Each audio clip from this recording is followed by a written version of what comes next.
Hello hello and welcome everyone, welcome to the channel. तो क्या हाल है बच्चों, मौज मस्ती कर रहे हो कि नहीं? देखो, मौज मस्ती के साथ ही हम पढ़ते हैं, चिल मारते हैं और अपना सिलेबस कंप्लीट कर देते हैं। तो वेलकम टू द चैनल है जी आपका। आज हम पढ़ रहे हैं चैप्टर 2 के क्वेश्चन आंसर्स।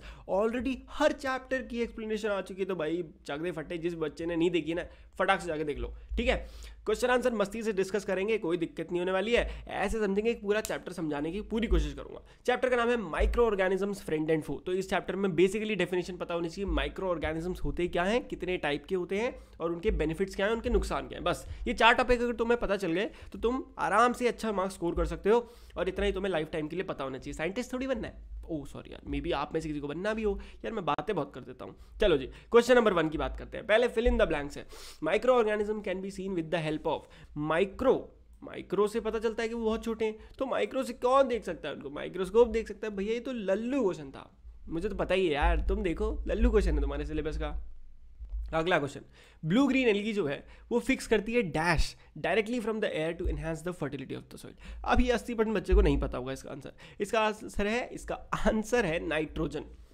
देखो, जब भी एक ट्रिक बताता हूँ, जब भी एक वर्ड आए ना तुम्हारे उसमें फिक्स, तो याद रखना उसका आंसर नाइट्रोजन होगा कहीं ना कहीं से। कैसे कैसे भैया, आप कैसे बता रहे हो? देखो जी, आपके उसमें ना एक टॉपिक है जिसका नाम है नाइट्रोजन फिक्सेशन, है ना। नाइट्रोजन साइकिल में एक टॉपिक आता है नाइट्रोजन फिक्सेशन, है ना। नाइट्रोजन का गैस से सॉलिड, सॉलिड से गैस में बदलाव। तो इससे ट्रिक याद रखना, फिक्स है नाइट्रोजन, ठीक है जी। अगला, अल्कोहल जो है किस प्रोसेस से प्रोड्यूस होता है? With the help of, process नहीं पूछा है, किसकी हेल्प से? ईस्ट की हेल्प से प्रोड्यूस होता है। रटने वाला क्वेश्चन है, रट डालो। और कॉलेरा किससे होता है? बैक्टीरिया से होता है। ये भी आपको रट डालना है। चलो जी, अगला क्वेश्चन देखते हैं।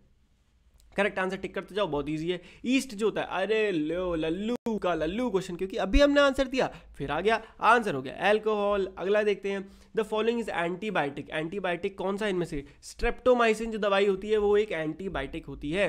अब बात करते हैं मलेरिया कॉजिंग प्रोटोजोन। भाई क्या लिख दिया भैया इतना बड़ा? अरे कुछ नहीं है, ये बताओ मलेरिया किससे होता है? कौन लेके घूमता है मलेरिया को? तो एक फीमेल एनाफिलिस मस्कीटो, यानी कि एक आंटी मस्कीटो जो होती है ना, वो लेके घूमती है।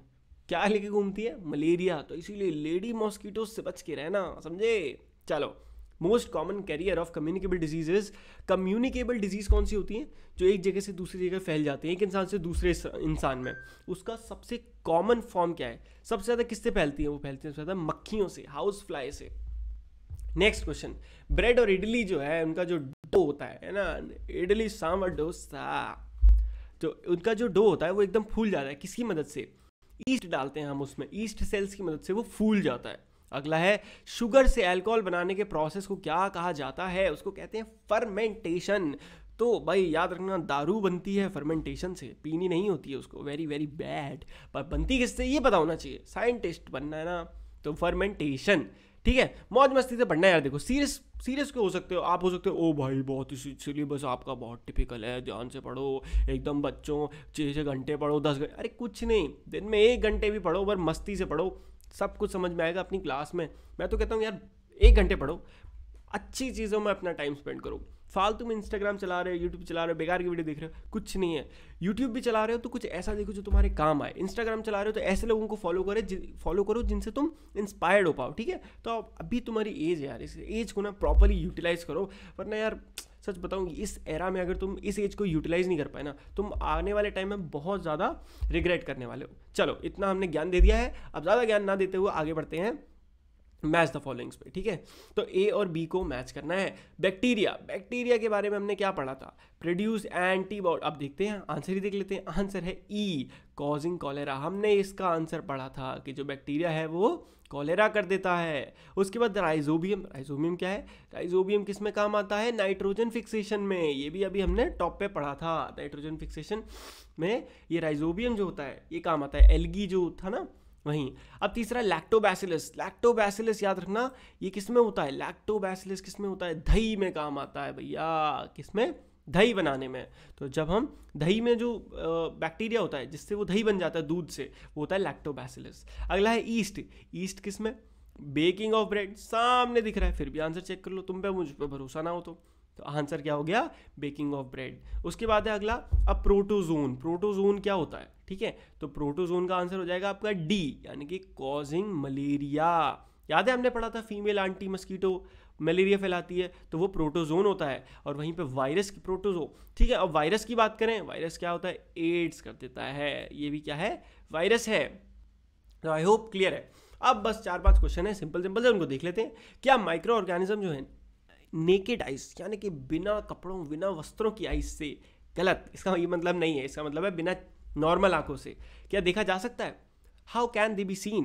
देखो reality is microorganism word ही आता है माइक्रोस्कोपिक ऑर्गेनिज्म से, यानी कि बहुत छोटे ऑर्गेनिज्म्स जिन्हें बिना माइक्रोस्कोप की मदद से देखा ना जा सके। तो hence the answer should start like the micro organisms can not be seen with our naked eyes because they are very small in size. Some of these, such as fungus growing on bread, can be seen with a magnifying glass.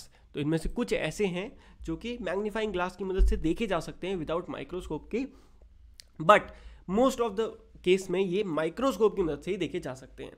अब major group यानी कि अब आप diverse करो, मतलब classify करो, तो कौन कौन से होते हैं? देखो मेजर ग्रुप बहुत सिंपल है, bacteria, fungi, protozoa and some algae. बस 4 नाम याद रखने हैं, बैक्टीरिया, फंजाई, प्रोटोजोआ, एल्गी, बस चकाचक।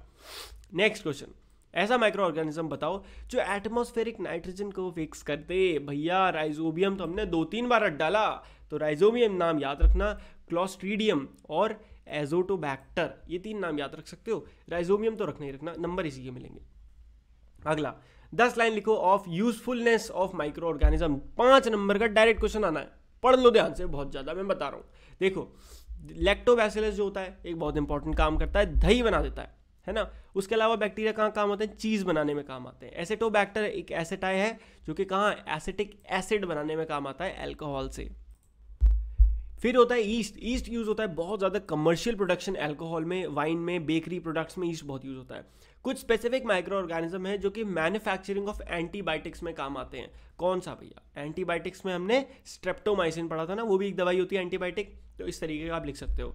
वो कुछ ऐसे माइक्रो ऑर्गेनिज्म हैं जो कि क्लिनजिंग एजेंट की तरह काम करते हैं, जो कि डीकम्पोज कर देते हैं वेस्ट को।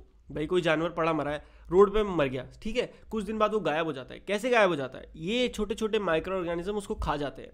डेड और weakened microbes are use in the preparation of vaccine, है ना, वैक्सीन बनाने में भी काम आते हैं। कुछ बैक्टीरिया जो होते हैं, फिर से इन्होंने वही सेम लाइन चिप दी, आप भी यही करना, ऐसा ही करना होता है आंसर में। एक लाइन पहली लिखी थी, अच्छा वो इसमें नहीं लिखी थी, सॉरी, और ये तो फिर तो बहुत इंपॉर्टेंट लाइन हो जाती है, क्या कि एटमॉस्फेरिक नाइट्रोजन फिक्सेशन में काम आता है, इससे सॉइल की फर्टिलिटी बढ़ाता है। तो ये 2 पॉइंट और हैं, ज़रूरी नहीं है आप इनको लिख दो, जितने हैं ये बहुत थे, मोर देन इनफ थे, ठीक है। इतना बड़ा क्वेश्चन नहीं आएगा 10 पॉइंट का, वो पैराग्राफ आएगा, और इतने में आपको आई होप समझ में आ गया होगा। नेक्स्ट है short paragraph on the harms. तो अब पहले तो बेनिफिट्स की बात कर ली, हार्म्स की अब देखो इतना बड़ा है, क्या पूरा लिख दोगे? नहीं, अब मैं बताऊंगा ना क्या क्या लिखना है।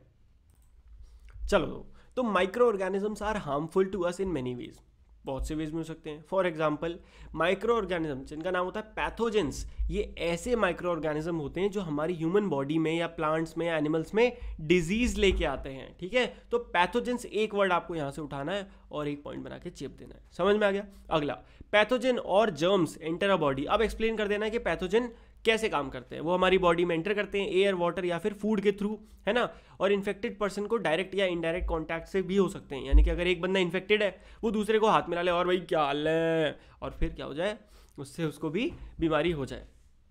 कोविड-19 में देखा था हमने। कॉमन एलिमेंट्स जैसे common flu, cold, polio, chicken pox, ये सब किससे होते हैं? वायरस से होते हैं। वायरस भी माइक्रो ऑर्गेनिजम्स हैं, ये दूसरा पॉइंट हो गया। Foot and mouth disease in the cattle are also caused by virus, यानी कि जानवरों में भी पैरों में, माउथ में डिजीज हो जाती है, वो वायरस से होती है। टाइफॉइड, टीबी, इसके जैसी बड़ी बीमारियां बैक्टीरिया से होती है। एंथ्रैक्स एक बीमारी है जो कि कैटल डिजीज है, और ये भी किससे होती है? बैक्टीरिया में, इंसानों में भी पाई जाती है, ठीक है। तो इन शॉर्ट आपको बीमारियों के बारे में 3-4 पॉइंट्स लिख देने हैं कि किनसे क्या क्या बीमारी होती हैं, ठीक है। इससे आपको आधे पॉइंट मिल जाएंगे। अब आगे देखते हैं और बीमारियां। डिजीज लाइक डाइसेंट्री, मलेरिया, ये प्रोटोजोआ से होते हैं, मलेरिया के बारे में पढ़ा था। रिंग वॉर्म जो होते हैं, रिंग वॉर्म जो कि बहुत जानवरों वगैरह में बीमारी हो जाती है, कुत्तों में, वो फंगी की वजह से होते हैं, फंगी की वजह से होते हैं, ठीक है जी। Several microbes causes disease in plants and thus reduce the yield. बहुत से ऐसे माइक्रो ऑर्गेनिजम्स हैं जो कि प्लांट्स की फसल खराब कर देते हैं पूरी, जिससे यील्ड यानी कि कितना आउटपुट मिलना था वो बहुत ज़्यादा कम हो जाता है।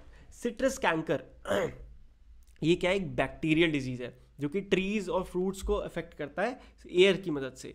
भेंडी येलो वेन मोज़ैक डिजीज, यहाँ से अब आपको कुछ नहीं लिखना आगेगा। पर एक अच्छा पॉइंट ये क्या है, फूड क्या होता है, माइक्रो ऑर्गेनिज्म जो है वो किस पे हो जाता है, फूड पे हो जाता है कभी कभी, और जो टॉक्सिक बना देता है जिससे हमें फूड पॉइजनिंग हो जाती है। तो ये हो गए कुछ 4-5 पॉइंट्स जो आपको लिखने हैं। एंड लास्ट क्वेश्चन आज का है, व्हाट आर एंटीबायोटिक्स। ये क्वेश्चन भी आ सकता है, सिर्फ इंपॉर्टेंट क्वेश्चन ही लिए एनसीईआरटी वाले हमने, इसी से आपका मस्त काम हो जाएगा। कौन से प्रिकॉशन हमें लेनी चाहिए, तो देखो एंटीबायोटिक्स होती हैं वो दवाइयाँ जो कि किल करती हैं या स्टॉप करती हैं growth of disease causing microbes, जिन्हें पैथोजेंस कहते थे, याद रखना। तो ये उसके एक्शन को रोक देती हैं। ये कैसे मैन्युफैक्चर करी जाती हैं, स्पेसिफिक माइक्रो ऑर्गेनिजम्स की मदद से। कहते हैं ना लोहा लोहे को काटता है, ऐसे ही माइक्रो ऑर्गेनिजम्स भी माइक्रो ऑर्गेनिजम्स को मारते हैं। तो ये यूज होते हैं वेराइटी ऑफ डिजीज को क्योर करने में। नेक्स्ट है, it is important to take antibiotic only on the advice of qualified doctor. अब क्या ध्यान रखना चाहिए, पहली बात तो किसी ढंग के झोला छाप डॉक्टर की एडवाइस पे कोई दवाई नहीं खानी चाहिए। कुछ भी दवाई दे दी, लो खा लो भाई बड़े हो जाओगे, नहीं। क्वालिफाइड डॉक्टर होना चाहिए, उसको पता होना चाहिए क्या आपको दे रहा है। One must finish the course prescribe by the doctor to make the drug more effective. अब डॉक्टर ने बोला 7 दिन दवाई खानी है, 3 दिन में तुम्हें लगा ठीक हो गया, फेंको दवाई ऐसी की तैसी, बढ़िया हूँ मैं तो चंगा, और तुमने दवाई छोड़ दी और बस 2 दिन बाद फिर बुखार आ गया। तो ये बेवकूफ़ी नहीं करनी होती। जब आप दवाई दे रहे हो डॉक्टर पर भरोसा करो, उसने जो बताया वो पूरा करो। एंटीबायोटिक्स बिना वजह कभी नहीं लेनी चाहिए, क्योंकि इससे क्या होगा, मे किल बेनिफिशियल बैक्टीरिया ऑल्सो। आपकी बॉडी में ऐसे बैक्टीरिया हैं जो क्या बचा रखे हैं, जिन्होंने आपकी बॉडी को कभी कभी उसको ही मार देता है, कुछ नहीं मिला अंदर जाके, तो जो अच्छा बैक्टीरिया उसको पेल दो। दवाई ने क्या करा, यही करा। तो इसलिए नॉट इफेक्टिव हो जाती है कोल्ड फ्लू, क्योंकि ये वायरस से होते हैं। अब एंटीबायोटिक्स होती हैं वो कोल्ड और फ्लू जैसी बीमारियों में किसी काम की नहीं होती, क्योंकि वो वायरस की मदद से होती हैं। और एंटीबायोटिक का मतलब है वो सिर्फ बैक्टीरिया को ही मारेगा। तो with this we come to an end to the question answers of this chapter, and I hope आपको ये वीडियो हेल्पफुल लगा होगा। तो कमेंट करके बताना है भैया मजा आ गया, चक दे फटे। और फिर आप भी अपना नाम पा सकते हो कहाँ, हमारी कम्युनिटी टैब में, हमारे आज के सुपर स्टूडेंट्स में, राइट। तो कमेंट करके जाना इस वीडियो में, so that you can be a super student of this channel, है ना। #academy आप फटाक से चला डालो, है ना। मिलते हैं नेक्स्ट वीडियो में, तब तक के लिए good bye, take care and मौज मस्ती करते रहिए।